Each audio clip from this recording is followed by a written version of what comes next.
L'abstinence est-elle bénéfique pour le sportif? En ce moment, ça va être le No Nut November. Qu'est-ce que c'est? C'est un challenge où les hommes doivent pratiquer l'abstinence durant tout le mois de novembre. Les règles varient un peu. Peut-être qu'on a le droit de toucher, mais dans tous les cas, il ne faudra jamais dispenser son précieux shaker de protéines divin. À la base, c'était du troll, c'était pour rigoler. Mais au final, c'est devenu un mouvement pour également soutenir le cancer des testicules. Est-ce qu'il y aurait un intérêt pour le sportif à pratiquer ce challenge ou l'abstinence de temps en temps? C'est ce que nous allons voir. Bon, alors on connaît tous le gros cliché du coach qui interdit à ses athlètes de pratiquer l'acte sexuel ou de se masturber avant une compétition. On dit que ça permettait de garder son énergie en soi, une rage de vaincre, la testostérone qui allait monter et qu'on allait écraser nos adversaires par la suite. Et c'est vrai, une étude a montré que la frustration accumulée pouvait aider à mieux performer le lendemain sur le terrain. Mais il n'y en a qu'une. Bon, en vrai, il n'y a aucune étude qui a été faite sur des sujets en compétition.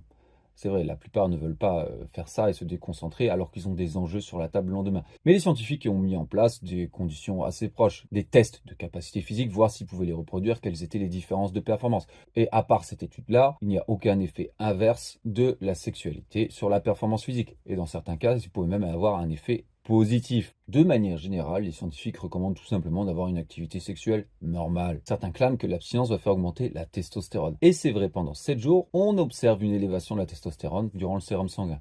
Mais après, ça revient à son niveau normal. Le corps va s'habituer et ça ne va rien changer.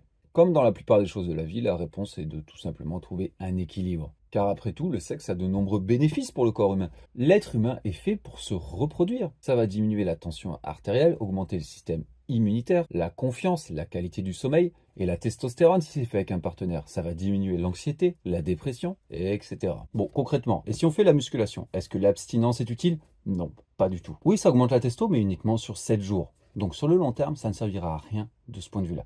Et au contraire, d'avoir une vie sexuelle normale, épanouie même, va augmenter la testostérone, donc créer encore plus de muscles. Ça fait partie de ces choses qui vont l'augmenter naturellement. Le sexe, réussir des choses, que ce soit des compétitions, ou un travail, ou peut-être même un jeu vidéo, prendre le soleil, faire du sport, bien manger, tout ça y contribue. Donc au contraire, ayez une vie sexuelle épanouie. Pas la peine de devenir moine pour être ultra stock. Et n'ayez pas peur, le sexe ne dépense que quelques dizaines de calories à tout péter. C'est pas ça qui vous empêchera de mettre de la masse. Et d'ailleurs, c'est peut-être même un très bon indicateur. Si vous voyez que vous êtes à bout de souffle, que vous n'arrivez plus à avoir des performances satisfaisantes, c'est certainement le signe que vous avez poussé la prise de masse beaucoup trop loin et qu'il serait temps d'inverser tout ça. Mais bon, qu'est-ce qu'il recommande pour la compétition? De ne pas aller dans un extrême ou l'autre, ça va dépendre des personnes. Si vous pratiquez l'abstinence et que vous êtes tellement frustré que vous ne pouvez plus penser au ballon, forcément que ce ne sera pas intéressant. A l'inverse, si vous faites l'amour toute la nuit comme un singe, que vous grimpez au rideau, que vous dormez pas, le lendemain, c'est certain que votre performance sera affectée. Mais de manière générale, il faut juste pas se prendre la tête.